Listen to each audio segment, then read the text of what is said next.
Welcome back again to the channel, and you might be wondering, why on earth are you standing up and recording a podcast? I don't know if I've ever listened to a podcast where they're standing up, but this is because advice that I got from a YouTube video. Actually, I'm not sure if it was an audio or a YouTube video, and it was that these two people record a podcast and they're always standing up because it creates an energy. It makes you move around, be a little bit more animated. So I thought, why not try it out today? And I can have a little more personality and not be locked into one area. Now, when I say I have a janky rig going on right now, I'm talking I got two legs from the tripod on the floor, one up on my bed. My light is cutting it just close enough to the camera where you can't see it. And I mean, this is what we're looking at. So I think it ends up looking pretty good, but the behind the scenes, well, we're not glamorous here. But today we're talking about something that I've realized as I've started creating content. What have I realized with different varieties of videos, how they perform and how they can perform over a long period of time. The two things that we're talking about today are videos that have a time frame where they could perform well, and then other videos that could perform well for the next 10, 15 years. This is an approach that I've taken trying to grow my channel, and I've seen the results because some videos grow over time. Some do well right away, but some actually stay relevant for a longer period of time. Now, starting out, the videos that do well right away, because at the end of the day, we're all trying to get that instant gratification. We're not trying to wait around for so long. There is something to waiting and getting your content better, because to be honest, my first podcasts, my first TikToks, they all sucked. And now I'm more comfortable in front of the camera, actually being myself.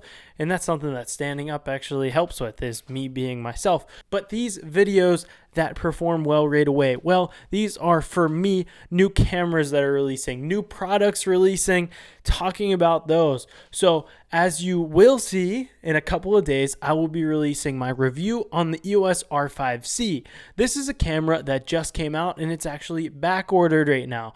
Now, why will that perform well? Well, because you might try and rent it, you might try and buy it, but you can't. So then you're going to go to YouTube, you're going to find videos of people talking about it that have actually used it in the past, and you're going to trust them.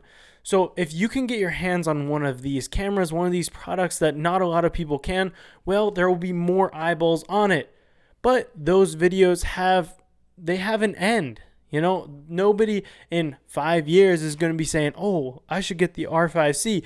Maybe in the future somebody will be. But the greater amount of eyeballs that you're going to get on your video are going to be in that short time frame once you release it. So that video can pop right away. Maybe it'll have some slow growth for the next year until the next camera comes out. And then maybe you have to make a video saying, oh, this is the R5C compared to the R5C2 or whatever the next one that comes out is going to be. These videos that are about products. Now, they do well. And it is nice to see your video perform well right away. Don't get me wrong. But at the same time, you have to make a variety. I would say that try and make as many of these videos as you can, because that's what's relevant right now. You want to be with the times. You want to follow the culture. Maybe there's a new trend going on that you're really into. For me, I didn't get into the NFT space, but some people really ran with that. Now, if NFTs are your thing, if crypto's your thing, by all means, go ahead. But we saw a short trend. Maybe it'll come back. But we saw a short trend where everybody was talking about it that knew anything about it. And, now people are probably still getting into them. People are still, skeptical about it, maybe even more so now than ever because it's crashed. But that was an easy trend that you could hop on and probably get a lot of clicks, because I'll admit, even myself, I watched a couple videos about NFTs, trying to learn something, trying to see if it actually makes sense for me to start getting involved with that, whether that meant me selling them or me creating them or me buying them. I don't know. But that is what I mean by short content. Content not necessarily that will be short form, but short-lived. Recently, I made a video about the GH5, and in my title, I put, is it still good 5 years later? Somebody that's looking into a camera, maybe a beginner, that's a good starting camera to buy, because now it's affordable and, it's still a really nice camera that holds true to this day. Now, if I made the title, oh, the brand new GH5, it's not going to perform as well as is it good 5 years later? Because you're not going to want to look at somebody talking about it 5 years ago whenever it came out. You might be looking at that camera today and say, oh, he posted this video 2 weeks ago? Let's see what he has to say about it, because now he knows all these new cameras and how does it actually hold true to this day. Now, hopping into the second part. The second kind of videos for me is a tutorial video. Why a tutorial video? Why does that make sense? A tutorial video makes sense because it can live forever. You know, there will be updates to Premiere, which is what I edit to. There will be updates to the different programs, Lightroom, Photoshop, that I edit in. But at the same time, I even find myself watching tutorials that were made 5-6 years ago to do what I want to do today. The cool thing is that while there are minor changes, maybe changes that will make my process of doing something outdated, my process still holds true for as long as can be. Because even though Adobe might make changes throughout the years, they might make changes so that the process will become faster, they never really iron out the things that used to be the old way to do it. I even find myself, I'll be doing thing one way and then I'll be editing with a friend and they'll be like, why the heck are you doing it that way? Do it this way. Then I'll learn because that's the new way to do it.